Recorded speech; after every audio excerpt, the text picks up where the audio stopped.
Welcome back to Hockey North Weekly. I'm your host, Tyler Lazat, here with Brendan Pollard. Brendan, how are you doing? Good, good. Another eventful sports weekend. Some basketball, some Caribou U15 hockey mixed in there. All in all, pretty good. I mean, other than the snow, it was pretty pleasant. Yeah, the snow's been a bit of an adventure out there. The roads have been pretty nasty. People are still driving like it's a summer day here in Prince George. So I don't quite appreciate that, but overall, a pretty good weekend of hockey here for the Caribou Cougars and the Northern Capitals. Let's break it down. Yeah, U15. I was part of the Sunday game in terms of the broadcast. A 2-0 shutout victory for Caribou. The Stars, got the goal scoring. You had Tavin Peterson with one, Nigel Nitsky with the other. Both were on the power play at the end of the first period and at the start of the second. And while a lot of the star players like the Kadrick Moichins, Brett DeGans, Tavin Petersons get all the headlines and to most of the extent they should, it was really the secondary guys that drove the bus today, like the Lincoln Philpotts. You had Brendan Purich with a very solid effort in between the pipes. You had Jaden Bordeaux filling in very admirably in that middle six penalty killing role with his speed and skill. Another guy I thought was really effective was Reese Barnes in the Sunday game in that 2-0 victory. So while we talk about the skill on this U15 team and it's warranted, it was just one of those character gritty wins where the depth players really shone, and that was really the case on the Sunday. Of course, on the Saturday, you jump out to 2-0, 3-1 leads. Hawks come back and tie it, and then you have the game-winning goal late for Caribou to earn the weekend sweep. So a huge weekend for them to improve to 8-4 in the year and stay in pace with that top half of the U15 conference. They do have 4 games in hand on the Thompson Blazers, so an even better chance to make up some points as they try and climb back into that top 2 or 3. Yeah, big 4 points this weekend for Merced's group. And just to speak a little bit more to the production coming from the depth in that U15 lineup for the Cougars, Merced Moichin, he has a really well-structured system that is centered around elevating a lot of those depth guys, right? A lot of hard forechecking hockey. You win those puck battles in the corners, you bring it straight to the front of the net, you crash for the goal. Utilize your defense up top, try to get the screens in front. And I think so far this season, it's proven to be very effective, especially at the showcase where they had such a big showing and they've just been continuing that momentum and seeing a lot of, and there's a lot of young guys on this team, seeing a lot of these guys really elevate their games and find a sense of comfort within the lineup and just getting that chemistry and getting the production. Yeah, it's a very simple system where you're taught to play that north-south game instead of east and west, where we see a lot of the lower mainland teams do at times due to their style of play. But it's a system where everybody does their job. It's a very effective brand of hockey, and for the Caribou Cougar U15 program, it's been that way with the high-level results for the past calendar year and a bit. And I mean, to even mention, too, you see a lot of the players that have come through the Caribou ranks stemming from U15, U17, and U18. Merced Moichin was the head coach once again for the U15s with the likes of Grady Gustafson, Brett Peebles, Lucas Woodbeck. A lot of these guys who, even if they're not always becoming point guys with the U18 level, just the way that they learn to play under Merced, they become very effective checking players and finding an identity in a role that's keeping them in that higher level. And there's still a market for those 200-foot players. I mean, it's a very fast game. It is a very skilled game, but you still have to protect your own end of the ice, and you need players that are defensively responsible. They're going to help keep the puck out of your net more often than not. And when you have buy-in from close to 20 guys on a team, it's pretty tough to stop. And while I don't think Purich had a ton of grade A saves in the Sunday win against Vancouver Northwest, he made enough timely saves, especially in the third when Vancouver Northwest had the territorial advantage in terms of the shots on goal and just the volume of time spent inside the Caribou zone, where he really stood to the challenge. Yeah, I mean, just even to add to your point, it's you're not going to win hockey games when everyone's trying to be the superstar on the ice, right? And having a lot of those guys that fill in various different roles all come together for a perfect recipe to have success. And I think that's something the Caribou hockey program as a whole has done very well. You go along to all of the coaching staff for U15 all the way up to U18. Everyone's bought into the same mindset, and they're doing a very good job here. And of course, U15, of course, we talked about the two big wins. U18 showcase, 2 games, 2 wins there, 6-5 in overtime against Greater Vancouver. And then they shellacked the Thompson Blazers today, putting up an 8th spot on a Sunday morning down in Abbotsford. 2 big wins for them as they try and keep a walk-on top spot as we're just a handful of weekends away from the Christmas break here. It's hard to believe, but it's coming up pretty fast, the holiday break. And some even better news for this group of the U18s. Got invited to the Circle K Classic in Calgary, so they've been away for a couple of years, not being a part of it. Now they're back in it, where they've won it once several years ago. So nice to see the Caribou Cougars back represented in this tournament. Yeah, I mean, it's a huge milestone for this group. A lot of these players on the U18 team have paid their dues over the last couple of years, and it's a pretty prestigious tournament. Not a lot of teams get the honor of being invited out to the Circle K, so I think it's really special, especially for the older players in this class that are going to be aging out after this. They have an opportunity to get in front of a lot of recruiters, an opportunity to play against the top talents in their peer group all across North America, and I believe a few teams from Europe come over for this tournament as well. So it's going to be a very exciting opportunity and experience for these players. Yeah, very internationally acclaimed tournament. A lot of really good players have played in it. One of the most notables in years gone by, a few decades ago, was I believe Peter Nedved played in this tournament. He defected from his native Czechoslovakia, went to the Calgary police station, and then defected into Canada, where he eventually joined the Seattle Thunderbirds and was a long-time star for the in the NHL for a long time. So a lot of young talent that's just rising to the surface has played in this tournament, and it's nice to see Caribou a part of it once again. Well, and the last time the Caribou Cougars were in this tournament where they won, it was Williams Lake and likely BC product Griffin Outhouse that backstopped that team to the win. And now it looks like Jackson DeCur, also Williams Lake product, getting a chance to do it once again for Caribou, representing not just the North, but Williams Lake in the Circle K Classic, formerly known as the Max. Yeah, so a very big opportunity for him. U17s, of course, don't want to forget about them, but some also success for them as well on the ice. Yeah, U17s, they split the weekend there with the Hawks, playing on the road. They had a 5-2 victory there Saturday night, and then they did lose today 4-0. But this U17 team has gone through, as we've talked about before, a lot of injury struggles. They haven't been healthy completely at all this season. But now they're getting a lot of these guys back. A lot of these players that are new to our system are now finally starting to really gel and get moving as a group, and you're starting to see a more team effort and some more elevated play from the team as they're now stringing some more wins and starting to climb up the U17 divisional standings. And I think part of that, too, is just getting the return of your 2 big horses on defense, and Vincent Vasallo and Liam Elstad, who were missing for quite a while at the beginning of the season.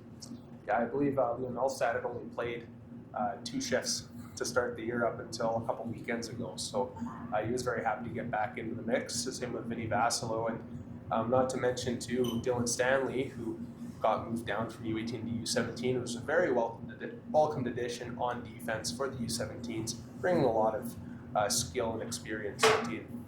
So lots of success for that. Of course, Northern Capitals were home this weekend as well, playing against the top-ranked Vancouver Comets. So needless to say, a tall order for them on home ice against the U18 female midget AAA top program in the province. And not quite the results they were looking for, but still some growing pains here for this team as they try and find that level against those elite teams. Yeah, I mean, they're a bit of a younger team, and I mean, heading into this weekend, for a team that's only lost 1 game all year, they have a lot of star-studded talent coming up here from Vancouver. It was a tall order, and I felt like in the first game, the Northern Capitals did a really good job at keeping up with the pace. They were getting the chances, limiting the chances for the Comets. But as the game went on, the Comets did pull away from it with some quick goals and a couple bounces, and they just carried that right into Sunday. But overall, I think a pretty good effort here for the Northern Capitals. Also want to mention a milestone, couple of milestones reached by Stacia Hebert. Most points all time by defensemen in Capitals history, and I think most games played in franchise history in a Capitals uniform. So want to congratulate Stacia Hebert for those two accomplishments. Looking forward to seeing wherever she lands in terms of her college hockey prospects here in the years to come. Definitely been a stalwart on that blue line for now 4 seasons now, I do believe. Yeah, Stacia's been a steady presence on that back end for the Northern Capitals ever since she's gotten here. And, for the Northern Capitals team that's essentially gone through a bit of a transition since she's shown up, she's been a presence that has really helped stabilize things for the team. We'll move things on to the Western Hockey League. Prince George Cougars splitting a pair of their games on the weekend. A 5-3 win against Kamloops Blazers on home ice was followed up by a tough 4-3 loss in Langley to the Vancouver Giants on Sunday afternoon. And unfortunately for the Cougars, another sleepy second period proving costly, where the Giants score 3 unanswered in the middle period, go up 4-2. Riley Height scores with a bullet to put it within 1, but Cougars unable to get any closer than that. Yeah, a pretty good start for the Cougars. It's back and forth hockey, but as you said, there was a bit of a lull there in that second period. And never really being able to recover even in the third period. Just playing from behind the whole length and just being 1 goal shy. But what we're seeing is a pattern with this team, the inability to get the puck out of their own zone in an effective manner. There's a lot of inexperience back there and a lot of opportunity for Anisimov and Carols to really, prove themselves. But, there's definitely a need now for, I say a top pair, a top 4 defender to come in on trade. Yeah, of course, this is a team that's still second in the Western Conference, but you take a look at the standings, not too much difference between teams 2 through 7, 2 through 8. The West looking a lot more competitive and a lot deeper than maybe originally projected. Teams like Tri-City certainly blowing preseason expectations out of the water. They're 17-5 and are beating everybody right now, even after a 2-game blip to start their Eastern Road swing. They finish it off with 3 in a row. But you've got Everett, Prince George, Spokane, Tri-City. Kamloops is exceeding expectations. Victoria is right in the thick of it. Vancouver, they got a new goaltender, which was in net when they beat the Cougars 4-3. And Carson Capter, another junior A defector. He was playing AJHL in Camrose, but he was spent 2 years with the Cranbrook Bucks prior to that. So Vancouver gets competent goaltending. They'll be a better team. Then you got the wild card in the Kelowna Rockets. They've got a lot of this talent, especially up front.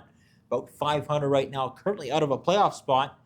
But there are some nights where they look like they're going to be title contenders, where they put up 7 or 8 goals, and then there are other times where they falter and they lose 5-3 to a team like Wenatchee, which is currently in last place. And in a rebuild, they've tried to shore up their goaltending by releasing Yari Kikkonen, who's since joined the Vernon Vipers, and acquiring Rhett Stozer from the Red Deer Rebels. But, lots of talent there, but some things to iron out as well, just due to the inconsistency. And we'll see if the acquisition of Stozer is enough for them to climb into a playoff spot a bit more permanently.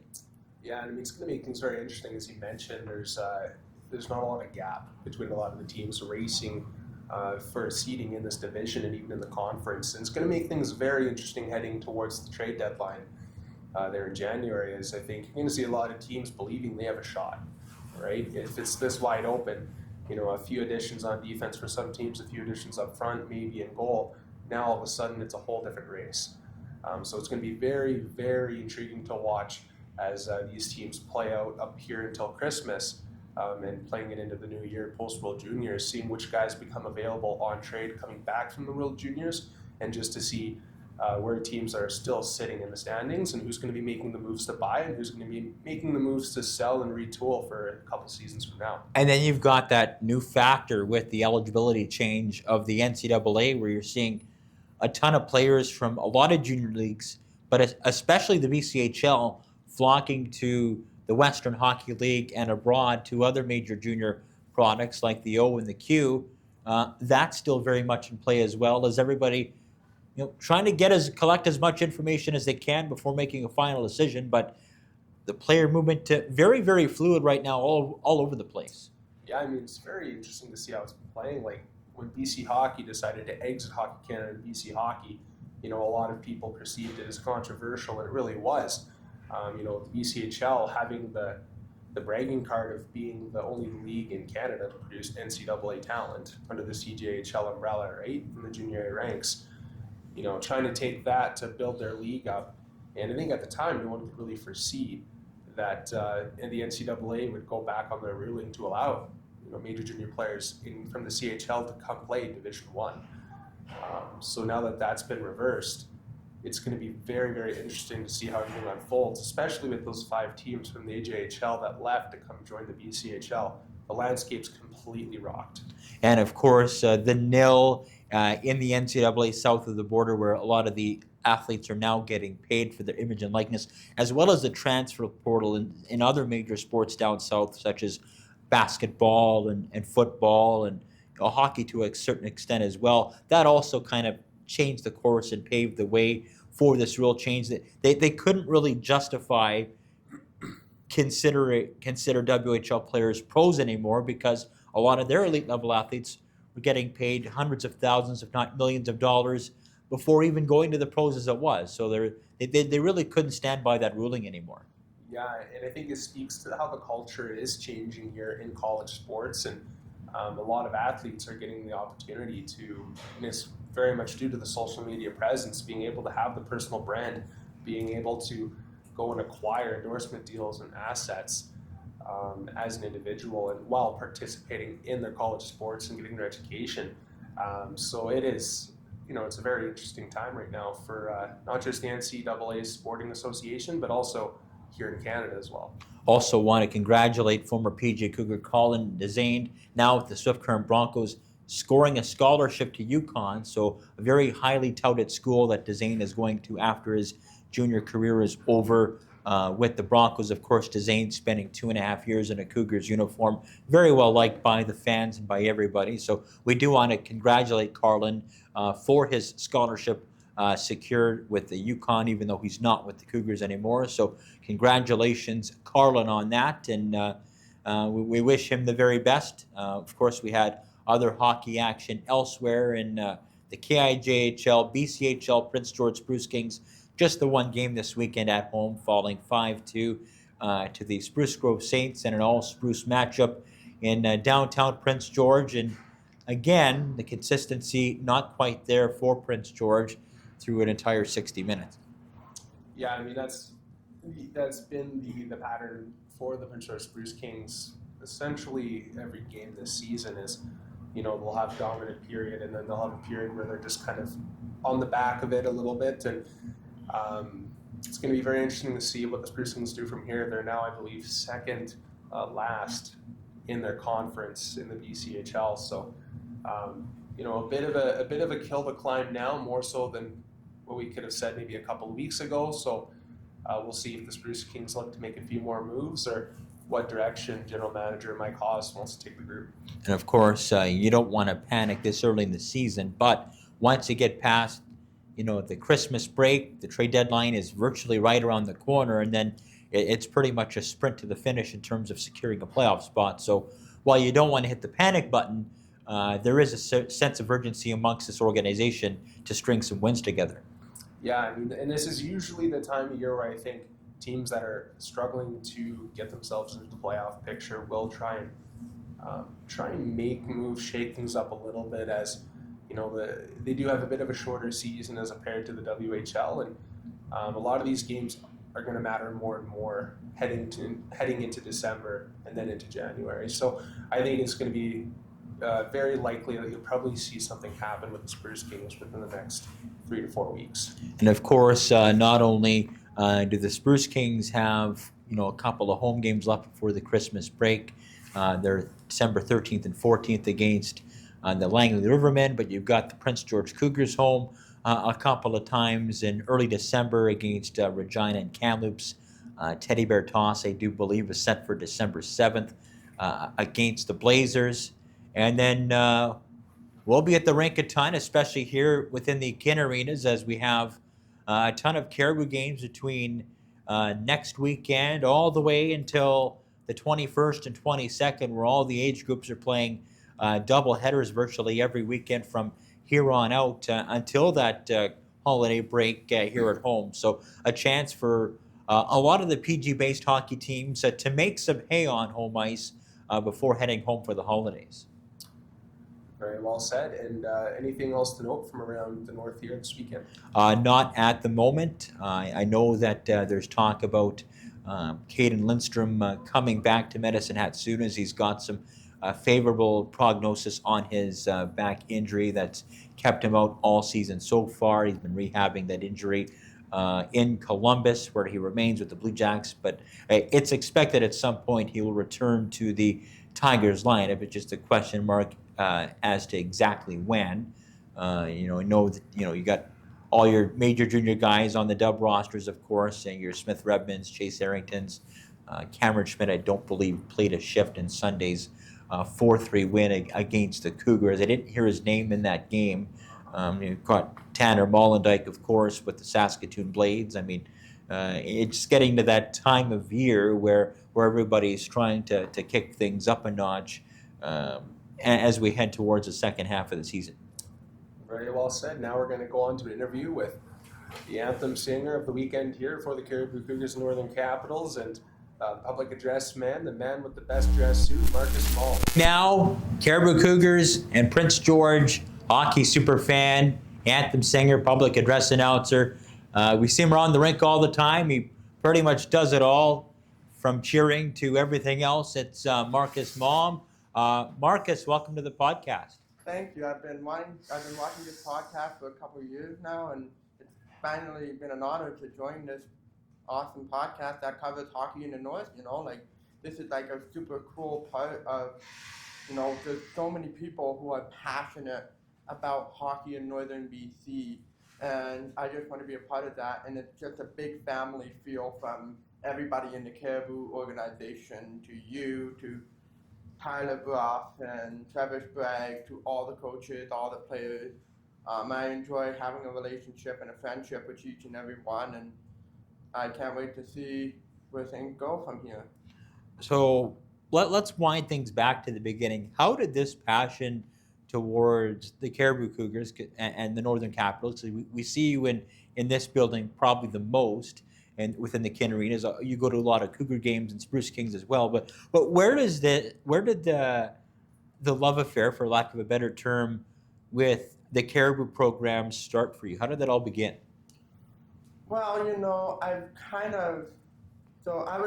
was being a super fan for the Prince George Cougars at first, and then I was walking around the CN Center, and I saw Abby Bryant, Paxton Fraser, and a few other Northern Capital players talk about, there's something for the Northern Capitals and the Caribou Cougars going along.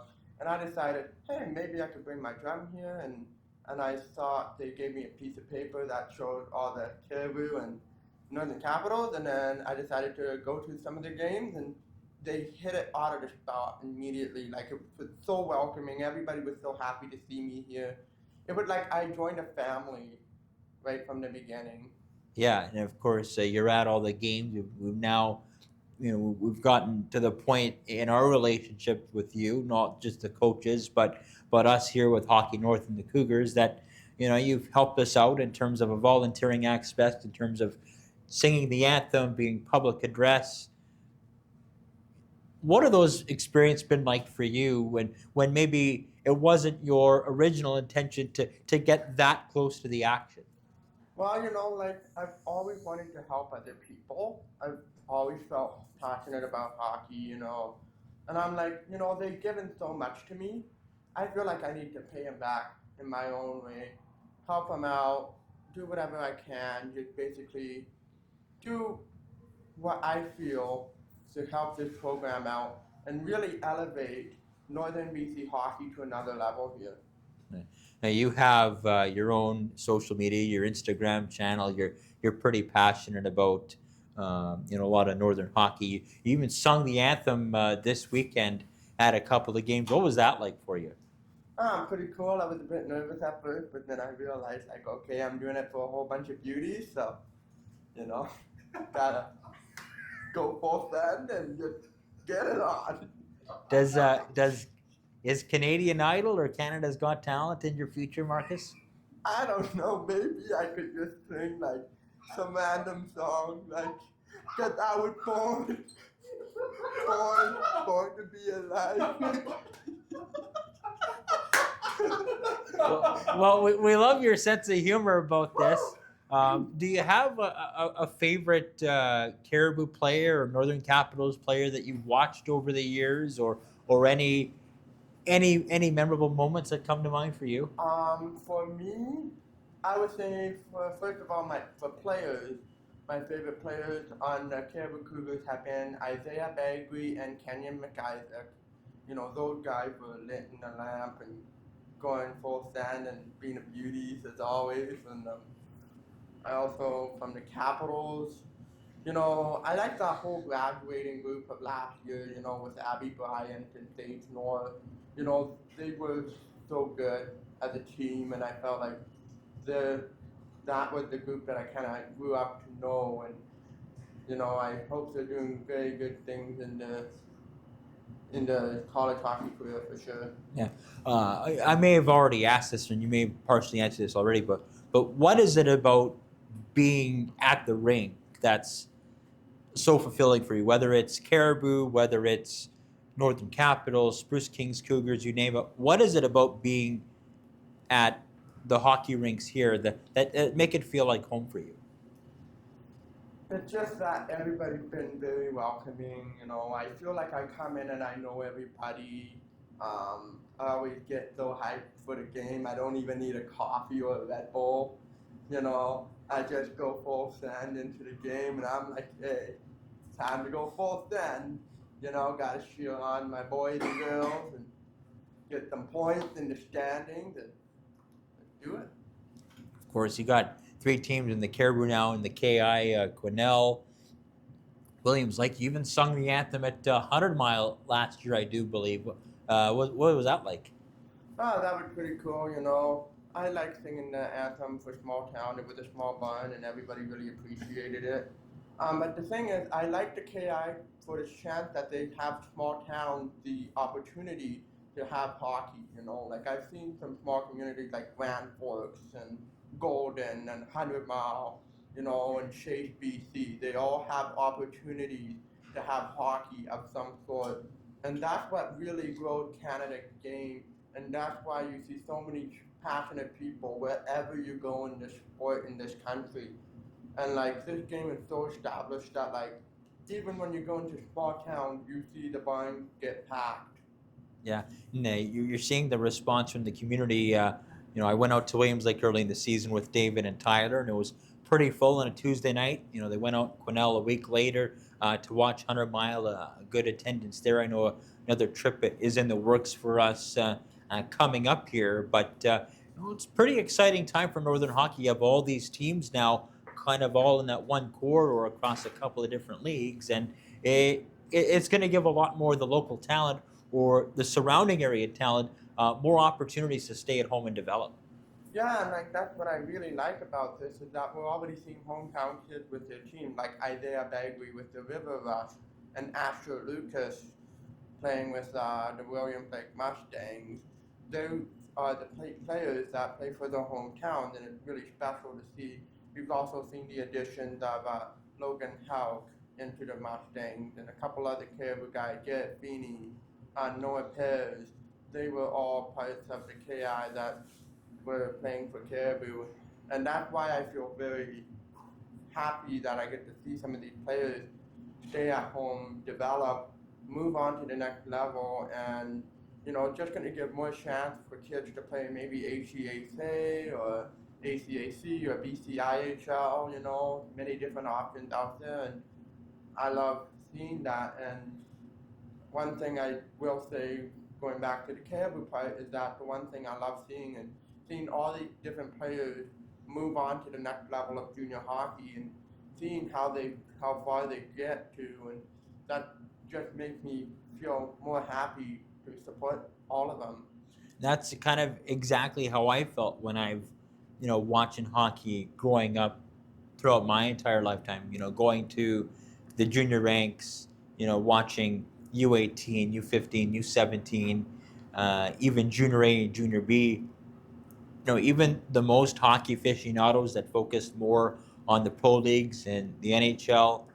It's not like all these players grow on trees and come out of the sky. I mean, there's a lot of different processes for this, and sometimes you'll see a highly ranked player that's a first round banner pick, won't pan out at a certain level and not reach his full potential. Then you'll have another player that's goes drafted very low or undrafted and ends up being a star at the junior level and beyond. So it's not, the development path is not a linear or a straight line. It's very dependent on player to player in most of all cases. And I think that's what makes watching games at this level pretty fun and exciting to watch and cover. Yeah, for sure. And like the one thing I really see is like it's so cool to see there's a lot of drama that can happen in hockey. Look at the CHL NCAA. There's going to be a lot of kids that's going to be thrown into a little bit of a curve here. They're going to have to try and figure out what's going to happen. It's going to be interesting to see players like maybe Mason Lowen and Carter Hesselgrave and some of these other guys. How are they going to move up to the next level now that the BCHL may be in a little bit of a trouble here with NCAA prospects? Yeah.